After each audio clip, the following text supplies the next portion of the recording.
Welcome along, fellow time travelers. This time around, we have traveled back in time to the Wild West. And we're checking out Wild Bill's Western Town. So, sit back and pour yourself in a beverage of your choice. And join me for this episode of The Strange History Cafe. Here we are in the quiet countryside near Smithfield, North Carolina. Where the heck is that, you're probably wondering? Well, it's about 30 miles southeast of downtown Raleigh and 47 miles from Fort Bragg in Fayetteville. And as you can see, we have found ourselves an unexpected slice of the Old West. Yep, right here in North Carolina.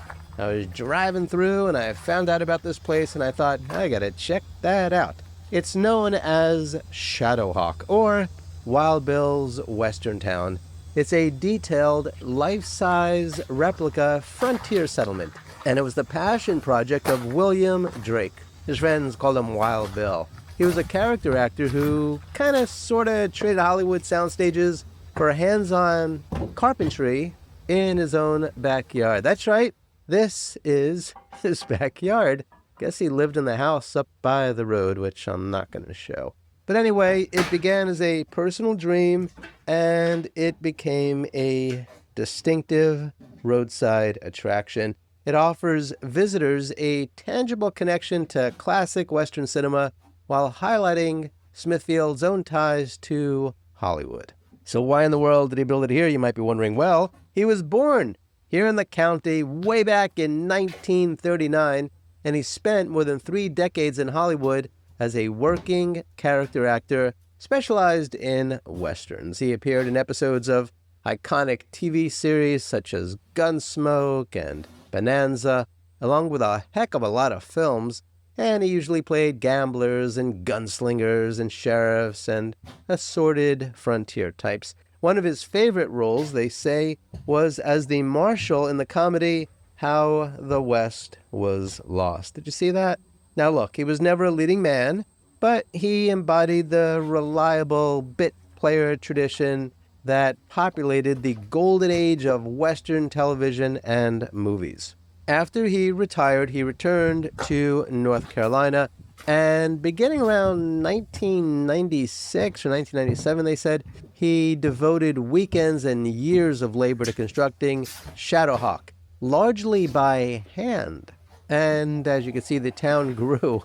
It includes a general store and a saloon, or multiple saloons, I think. It's hard to tell what some of the buildings are or were, since, as you can see, it's sort of fallen apart. There's a blacksmith shop, there's a jail, there's a sheriff's office, a hotel, a bank, post office, barber shop, an undertaker's building, a church, and more. And they're all complete with period woodwork and antique furnishings. Legend has it that Drake would walk the streets wearing a sheriff's star, and he would welcome guests until his death in November of 2017 at the age of 78. And so now it is a classic roadside attraction, and there's really nothing about it on YouTube. I seem to be the only one in the last, 5 or 6 years that cared enough to come out here and check it out. I mean, there's maybe a couple of little things here and there, and there's something from 11 years ago, I believe, where they interviewed Wild Bill. I don't know, it was a very badly done video, and I thought, well, let me come out here and see what's it all about. And so I did. And so, yeah, like classic roadside attractions, it thrives on curiosity. It's got a low-key charm rather than high production values.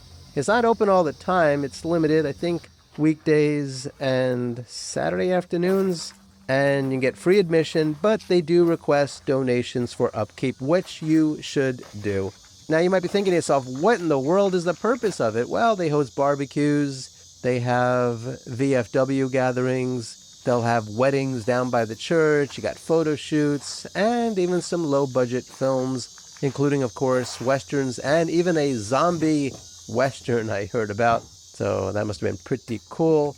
And it's kind of authentic, and it's got a personal scale. It's not like Disney World or anything like that.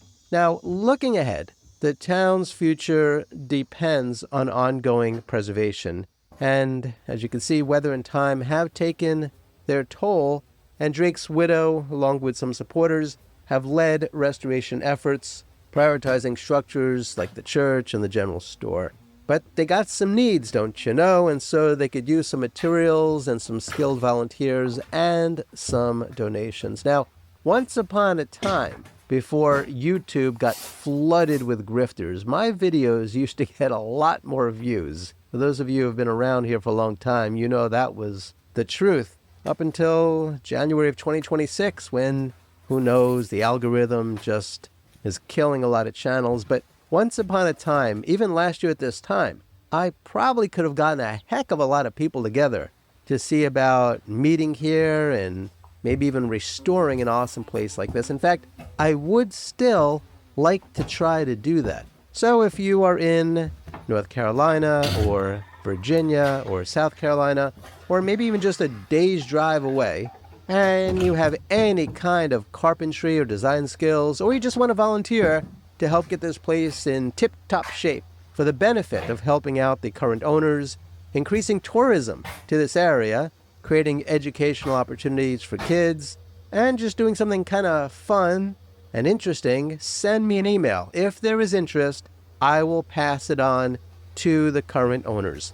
And who knows, maybe we could all get together and hang out in this western town and help them get it back in order to its former glory. Because it seems to me, with some support, Shadowhawk does hold some strong potential as an educational outdoor classroom for Western history, a working film location for indie productions, a venue for events, and a unique tourism draw that pairs naturally with, you ready for this?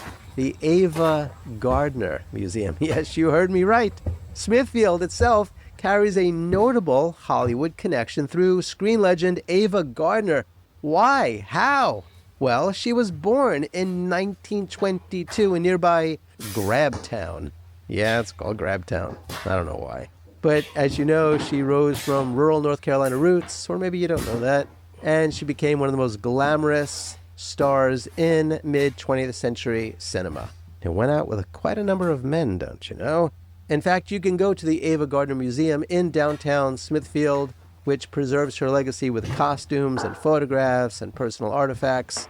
It draws visitors that are interested in both film history and local heritage.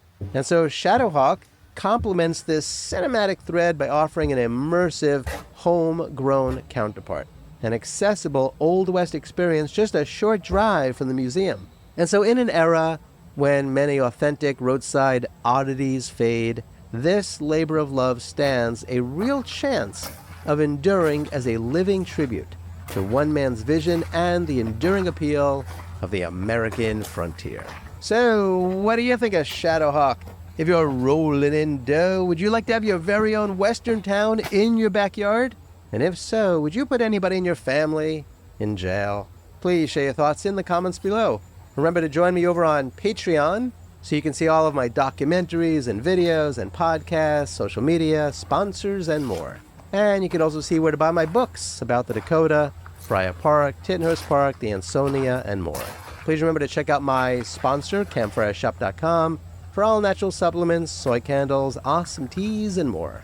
Until next time, especially if you're traveling back in time to the Wild West, I wish you safe travels on all your journeys.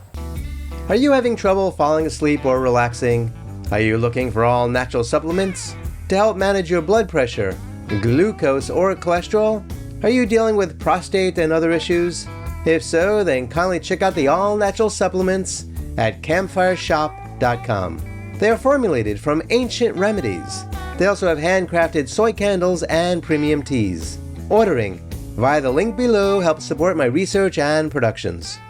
Hey, did you know I'm the author of a lot of books, including ones about the homes of the Beatles? Kindly check out the links below to learn how to buy them. I've written about the Dakota, home of John Lennon, Friar Park, home of George Harrison, and Tittenhurst Park, home of John Lennon and then Ringo Starr. And I've written some other books too. You could also make a donation to support my research and productions. You could also join me on other platforms for exclusive content.